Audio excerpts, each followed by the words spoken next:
ये नन्हे फूल ही एक दिन नया भारत बनाएंगे। इरादा कर लिया है हम इन्हें ऐसा पढ़ाएंगे।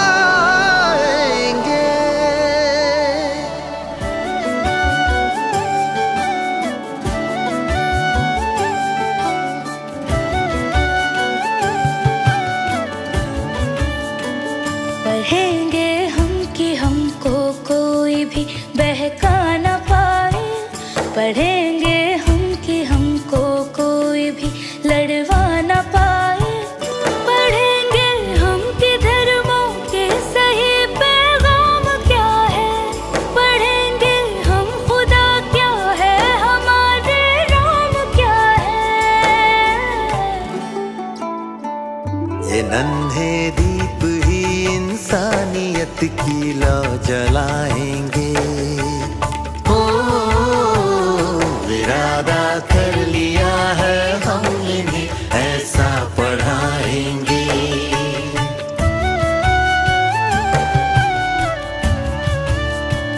पढ़ेंगे हम तो जानेंगे गलत क्या हो रहा है। हमारे बीच आखिर कौन नफरत बो रहा है। कलम की अब लड़ाई हिंसा और हथियार से है। हमें रहना यहाँ अब अमन से है, प्यार से है। ज़माने को हमें अब प्यार से जीना सिखाएंगे। हो इरादा कर लिया है हम इन्हें ऐसा पढ़ाएंगे।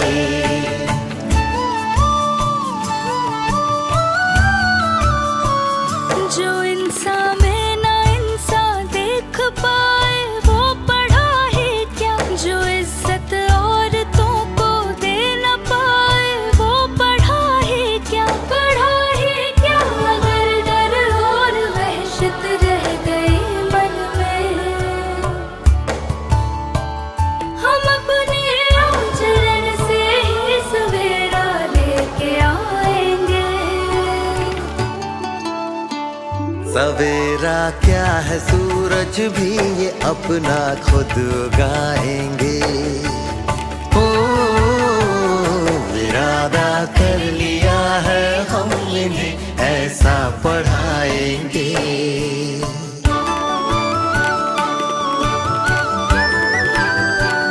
पढ़ेंगे वो जो सिखलाए खुदी पर मान करना। सिखाए देश के आदर्श पर अभिमान करना। हमें विज्ञान से जग को नया विज्ञान देंगे। जहाँ वाले तरक्की में हमारा नाम लेंगे, हमारा नाम लेंगे। ये अपने कल को अपने आज से बेहतर बनाएंगे। हो इरादा कर लिया है हम इन्हें ऐसा पढ़ाएंगे। इरादा कर लिया है हम इन्हें ऐसा पढ़ाएंगे। इरादा कर लिया है हम इन्हें ऐसा पढ़ाएंगे, ऐसा पढ़ाएंगे।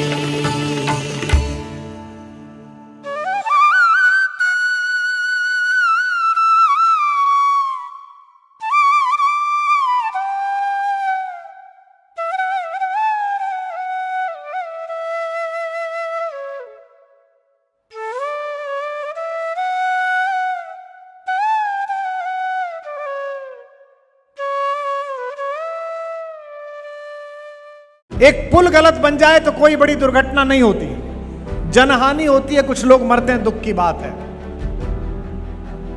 एक डॉक्टर बेईमानी से डॉक्टर बन जाए तो पूरे जीवन में 100-200 लोगों को जल्दी यमराज के पास पहुंचने या इंद्र के पास पहुंचने की व्यवस्था करता है। लेकिन एक अध्यापक गलत हो जाए, एक अध्यापक अपना काम ठीक से ना करे, एक अध्यापक केवल यह सोचे कि मैं वेतन के लिए काम कर रहा हूं, तो मानिए कि वैसी पीढ़ियां तैयार कर देता है तो देश आगे जा सकता है या पीछे जा सकता है। संस्कृत में सीढ़ी को अवतरणिका कहते हैं। नीचे से ऊपर जाने वाली व्यवस्था को अवतार कहा जाता है, इसीलिए गुरु को परमेश्वर कहा जाता है।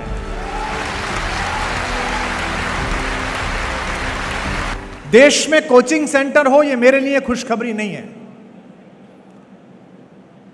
मुझे पता नहीं कि मैं अपना जीवन का रथ साहित्य में कितने दिन रखूंगा, राजनीति में कितने दिन जाऊंगा, समाज सेवा में कितना समय बिताऊंगा, या पूर्ण रूप से अध्यात्म की तरफ कब प्रवृत्त हो जाऊंगा, मुझे नहीं पता। लेकिन मूलतः मैं इस प्रवृत्ति के खिलाफ हूं कि किसी लोकतंत्र की राज्य व्यवस्था में शिक्षा देने का कार्य दूसरों को करना पड़े। मैं मूलतः इसके खिलाफ हूं कि किसी शहर में या किसी राज्य व्यवस्था में किसी दूसरे को चिकित्सा की व्यवस्था करनी पड़े। यह मूलतः हमारी शासन व्यवस्थाओं के फेल हो जाने की घोषणा है।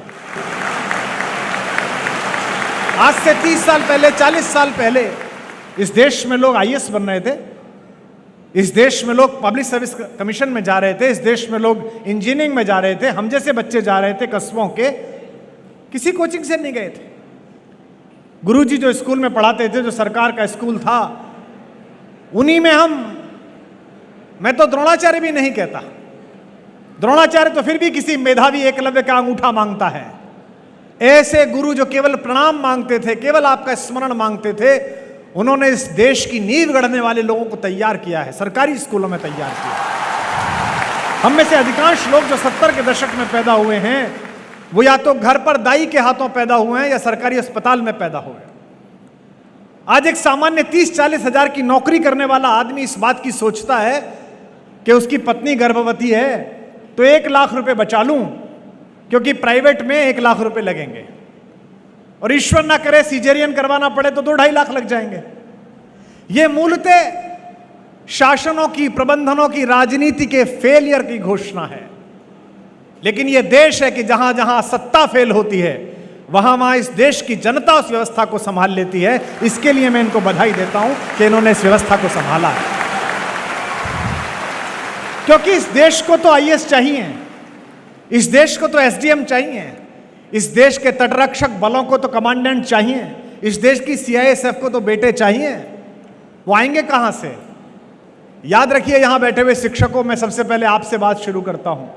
आप पर जिम्मेदारी ज्यादा है। एक पुल गलत बन जाए तो कोई बड़ी दुर्घटना नहीं होती, जनहानि होती है, कुछ लोग मरते हैं, दुख की बात है। एक डॉक्टर बेईमानी से डॉक्टर बन जाए तो पूरे जीवन में 100-200 लोगों को जल्दी यमराज के पास पहुंचने या इंद्र के पास पहुंचने की व्यवस्था करता है। लेकिन एक अध्यापक गलत हो जाए, एक अध्यापक अपना काम ठीक से ना करे, एक अध्यापक केवल यह सोचे कि मैं वेतन के लिए काम कर रहा हूं, तो मानिए कि वैसी पीढ़ियां तैयार कर देता है तो देश आगे जा सकता है या पीछे जा सकता है। कौटिल्य के अध्यापकों, आपके पास जिम्मेदारी ये नहीं है कि कौटिल्य एकेडमी 30 साल कैसे चलेगी, 40 साल कैसे चलेगी। आप पर जिम्मेदारी ये है कि आपके यहां जितने बच्चे आए, चाहे वो सेलेक्ट हों चाहे ना हो, वो जिंदगी से भरे हुए और भारत के प्रति उत्तरदायित्व से भरे हुए पैदा हो।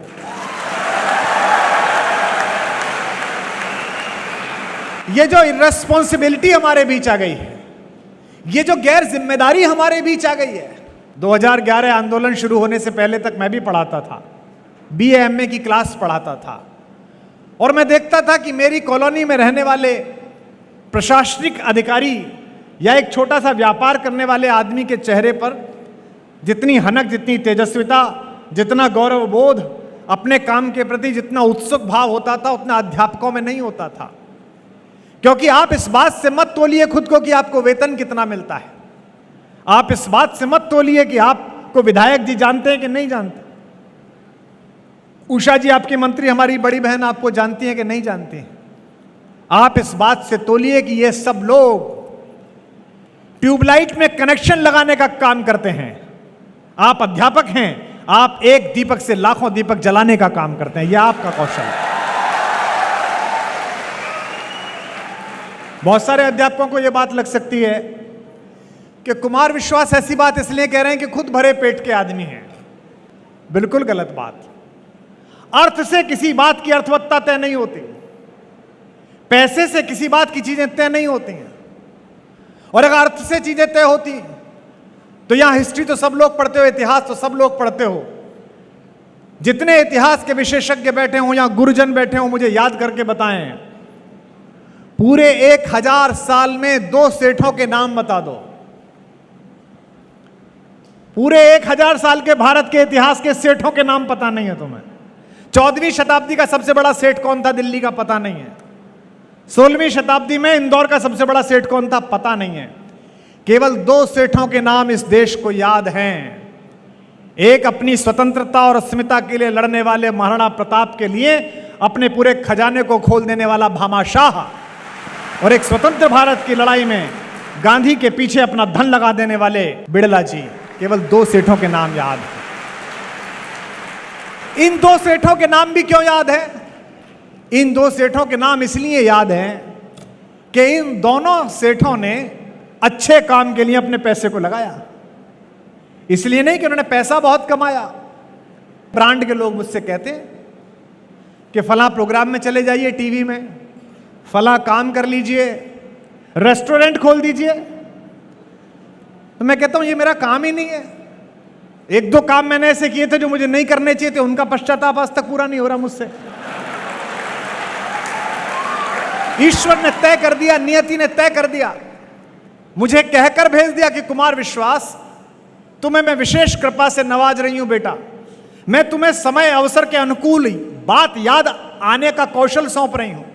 मैं उसको कह सकने की शब्दावली तुम्हें दे रही हूं, और मैं बिना किसी सत्ता से भयभीत हुए, बिना किसी व्यक्ति के प्रभाव में आए, देश की, राष्ट्र की, लोकतंत्र की और मनुष्यता के हित में बोलने वाला कलेजा भी दे रही हूं। तो जो काम भगवान ने मेरे लिए तय किया है, अगर उसमें मैं ज्ञान अपना लगाऊं तो मुझसे बड़ा मूर्ख कौन। इसलिए जितने भी बच्चे यहां तैयारी कर रहे हैं, और आज जितने बच्चे जिनकी नौकरी लगी है, अगर आपसे ईश्वर को कुछ और कराना होता, अगर पैसे ही कमाने होते, तो 10वीं पास लोग पैसे कमाते हैं, 12वीं पास लोग 2-2 हजार करोड़ के टर्नओवर का काम करते हैं।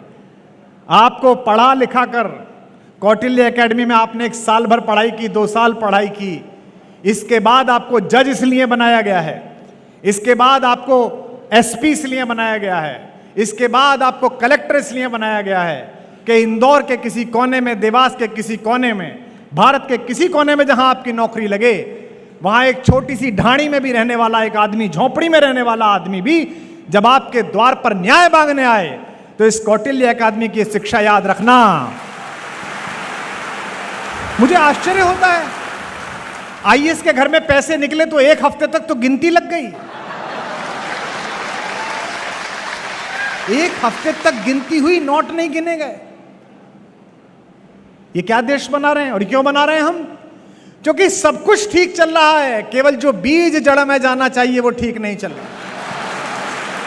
ये जो देश के चरित्र निर्माण की प्रक्रिया है, ये केवल अध्यापक कर सकता है।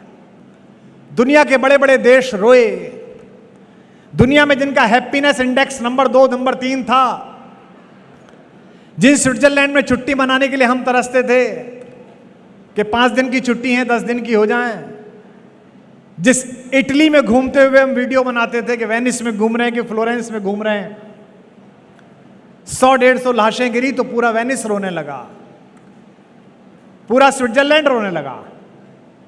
लेकिन ये देश है भारत, जहां कोरोना ने अपना आतंक मचाया और सरकारें पीछे हटी, तो कोई ना कोई एक सिद्धांत जोशी जैसा व्यक्ति, कोई ना एक कुमार विश्वास, कोई ना कोई आप में से उठा और एक दूसरे का हाथ थाम लिया। हम सबने एक दूसरे का हाथ थाम लिया। हमने कहा कोई बात